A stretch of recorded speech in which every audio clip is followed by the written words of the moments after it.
जैसा कि आज हम लोग को परिचित हैं, पूरे विश्व मानव जाति पर आई संकट से चल रही है। ऐसे में कोविड-19 के कुप्रभाव से त्रस्त मानव जाति को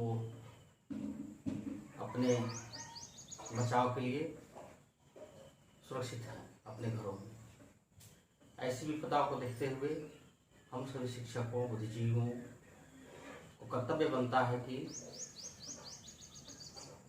व्हाट्सएप, फेसबुक, यूट्यूब चैनल के माध्यम से बच्चों को शिक्षण के कार्य कराने का कार्य करेंगे। आज उसी के भाग में हम 12वीं कक्षा के कोर हिंदी विषय के आरोह के पाठ पतंग को लेकर आए हैं। पतंग के लेखक श्री आलोक धनवा जी हैं। इनके जीवन प्रस्तुति आवश्यक है। आलोक धनवा जी का जन्म बिहार के मुंगेर जिला में 2 जुलाई 1948 ईस्वी को बेलबिहमा गांव में हुआ था। बेलबिहमा गांव एक प्रकृति के मनमोहक गोद में है, जहाँ तरफ से चारों तरफ छोटी छोटी नदियाँ घिरी हुई हैं। जब इन्होंने 10वीं क्लास में दाखिला लिया तो गंगा के तट पर ही उनको गंगा का दर्शन हुआ, अर्थात ये हमेशा प्रकृति के मनमोहक के गोद में ही रहे। ऐसे महान कवि हिंदी कविता के नई ऊर्जा देने का कार्य किए। इन्होंने वाम पत्रिका में पहला कविता लिखा था 1972 ईस्वी में। इसके बाद दुनिया रोज बनती है कविता संग्रह, काव्य संग्रह इनका है 1998 ईस्वी में। इसी से व्यंग्य संग्रह के रूप में पतंग लिया गया है। इनके द्वारा बहुत सारे कृतियाँ हैं, जैसे आम का पेड़, नदियाँ, बकरियाँ, पतंग, कपड़े के जूते, नींद, शरीर, भूखा बच्चा, ब्रूनो की बेटियाँ। इनका रूसी भाषा में भी इनके अनुवाद किया गया है। इन्होंने कहा है, अपने व्यक्तिगत जीवन से सामाजिक जीवन की ओर जाते हुए इन्होंने कहा था, जहाँ नदियाँ समुद्र से मिलती है वहाँ मेरा क्या है, मैं नहीं जानता लेकिन एक दिन जाना है उधर। ऐसे महान कवि का पतंग लेकर आए हैं। पतंग में इन्होंने बाल सुलभ को बहुत ही मनोरम दृश्य देकर बताया है। बच्चे कितने मनमोहक होते हैं, कितने प्रकृति के आदर्श को इन्होंने कितने चाहत करते हैं, इसको इन्होंने पतंग कविता के माध्यम में से बताया है। बहुत ही सुरक्षित रूप से पिरोया है। पतंग की पहला पंक्ति है, सबसे तेज बौछारे गई भादो गया सवेरा हुआ। अर्थात बरसात के मौसम सबसे तेज बौछारें होती है वो चला गया है, भादो माह का विदाई हो गया है। अपनी नई चमकीली साइकिल तेज चलाते हुए, घंटी बजाते हुए, जोर जोर से चमकीली इशारों से बुलाते हुए। यहाँ मानवीकरण किया गया है। यह अर्थात कवि ने कहा है कि जब शरद ऋतु का पूर्ण रूप से यहाँ मानवीकरण किया है, कहते हुए कहा है कि अपनी नई चमकीली साइकिल को तेज गति से चलाते हुए और जोर जोर से घंटी बजाते हुए वह चमकीली इशारों से पतंग उड़ाने वाले बच्चों को बुला रही है, इशारा से बता रही है कि मेरे पास आओ। और आकाश को इतना मुलायम बनाते हुए खरगोश की आंखों जैसा लाल सवेरा शरद आया फूलों की पार करते हुए। अब यहाँ पर वो भी क्या किया है कि आकाश को पूर्ण रूप से इन्होंने एकदम मुलायम बना दिया है और शरद ऋतु का आगमन से उत्साह उमंग का माहौल बना था, आकाश को मुलायम कर दिया है। और शरद ऋतु का सवेरा उस तरह होता है जिस तरह खरगोश की आंखें लाल होती है। उसको बहुत ही मार्मिक ढंग से इन्होंने पिरोया है कि बहुत लालिमा जो शरद ऋतु अर्थात भादो मास के बाद जो होता है, तो शरद ऋतु में जो सूर्य उदय होते हैं, ऐसा किरण होता है जैसे मानो खरगोश की आंखें लाल होती है। और खरगोश की आंखें लालिमा होती है। शरद ऋतु ऐसी एक पुल पार कर रही है जो बच्चों के बीच में आना चाह रही है। और फिर इसमें क्या बोल रहे हैं कि पतंग ऊपर उड़ सके। पतंग के बहुत ही सुहाना मौसम होता है ये शरद ऋतु, और पतंग ऊपर उठ रहा है। दुनिया के सबसे हल्की और रंगीन चीज उड़ सके। दुनिया की सबसे हल्की चीज होती है, जैसे कागज हो गया, बांस हुआ, वह ऊपर उड़ सके। दुनिया का सबसे पतला कागज उड़ सके, बांस की सबसे पतली कमानी उड़ सके, कि शुरू हो सके सिक्कियों किलकारियों तितलियों की इतनी नाजुक दुनिया। अर्थात कवि महोदय यहाँ बोले हैं कि पतंग सबसे नाजुक वस्तुओं से बनी हुई होती है, जैसे कागज, बांस।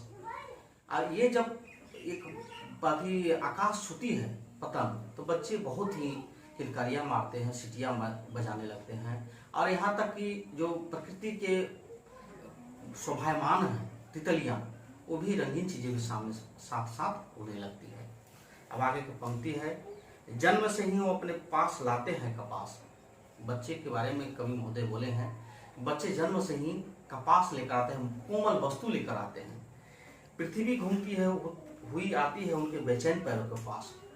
बच्चे कोमल रूपी कपास लेकर आते हैं और पृथ्वी बहुत ही बेचैन होती है, बच्चे के पीछे पीछे पैरों के पास चलते रहती है, कहीं बच्चे गिर न जाएं। ये कितना मार्मिक ढंग से कवि महोदय ने बताया है कि कपास रूपी बच्चे हैं और उसको भी पृथ्वी अब बेचैन है उसके पैर पर ले जाने के लिए। जब वे दौड़ते हैं बेसुध, जब बच्चे बेसुध होकर दौड़ जाते हैं, छतों को भी नरम बनाते हुए। बच्चे को पता नहीं चलता है कि छत के किनारा कैसा है, कठोर है कि क्या है। उसके पास उसको भी बच्चा को लगता है कि ये पूरी तरह नरम है। छतों को भी नरम बनाते हुए, दिशाओं को मृदंग की तरह बजाते हुए, और चारों दिशाओं को एक मृदंग ताल की तरह बजाते हुए वो दौड़ते रहते हैं। जब वे पेंग भरते हुए चलते जाते हैं, बहुत ही पेंग माने एक उत्साहित हल्ला करते हुए जब वो दौड़ते रहते हैं, तब डाल की तरह लचीले वेग से अक्सर छतों को खतरनाक किनारों तक, और दौड़ते दौड़ते उनको बेसुध दौड़ते हैं, पता ही नहीं चलता है कि छत का किनारा कहाँ है क्या नहीं है। जब छत के किनारों पर चले जाते हैं तो उस समय गिरने से बचाता है उन्हें।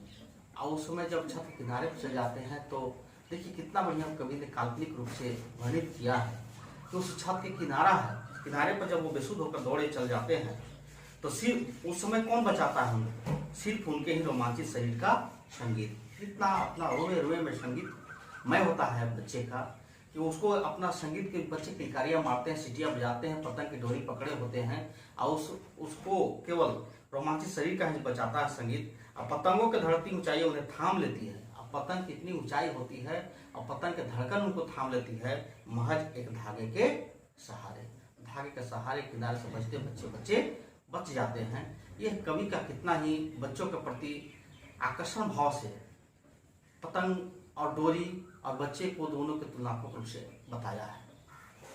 आगे की पंक्ति है, पतंगों के साथ साथ वे भी उड़ रहे हैं। बच्चे के मन में होता है, बहुत बच्चे जो होते हैं वो लगता है कि जो चीज़ जो देखते हैं प्रकृति की चीज़ वो सोचते हैं कि हम इसको प्राप्त कर लें। जब पतंग उड़ता है तो बच्चे को भी लगता है कि हम पतंग के साथ उड़ जाएं। कवि महोदय कहते हैं कि बच्चे आकाश में उड़ती पतंग को देखकर भी पतंगों के साथ उड़ने को चाहते हैं। चाहत होती है कि हम पतंग भी उड़ सकें। अपने रंध्रों के सहारे बच्चे से अपने रोए में संगीत उत्पन्न करते हैं और संगीत को उत्पन्न करते हुए बताएं कि इसके माध्यम से हम उड़ जाएं। अगर वे कभी गिरते हैं छतों के खतरनाक किनारों से, अगर मान लीजिए बच्चे पतंग उड़ाते उड़ाते खतरनाक किनारों से गिर भी जाते हैं और गिरने से वो जब बच जाते हैं तो बच्चे क्या होते हैं? निडर हो जाते हैं कि अब हमें गिरने नहीं गिर पाएंगे, और भी निडर होकर सुनहरे सूरज के सामने आते हैं। बच्चे कभी कभार छतों किनारों से अगर गिर जाते हैं, परंतु अपने लचीले कारण बच्चे बच जाते हैं। इनके अंदर से एक भय समाप्त हो जाता है और एक निडर हो जाते हैं। प्यारे बच्चे अधिक उत्साह के साथ तुम्हारे सूरज के सामने आते हैं कि अब मैं कुछ डर उनके अंदर हट गया है और सूरज के सामने फिर आते हैं, और पृथ्वी और भी तेज घूमती हुई जाती है। जितने बच्चे तेज दौड़ते हैं, पृथ्वी उनके पैरों के पास तेज गति से जाने की ओर सोचता है और उनके बेचैन पैरों के साथ। तो प्यारे बच्चे फिर नई सुबह में नई उमंग के साथ पतंग लेकर आते हैं, और वह भी बहुत तेज गति से पृथ्वी और भी तेज गति से उनके पैरों के पास पहुंच जाती है। ये पतंग कविता है। इस कविता में बहुत ही अच्छी तरह हमारे आलोक धनवा जी पिरोए हैं। मैं चाहता हूं कि YouTube चैनल के माध्यम से बच्चों को अधिक से अधिक जानकारी देने का प्रयास करेंगे। अच्छा लगेगा तो इस चैनल को सब्सक्राइब कीजिएगा।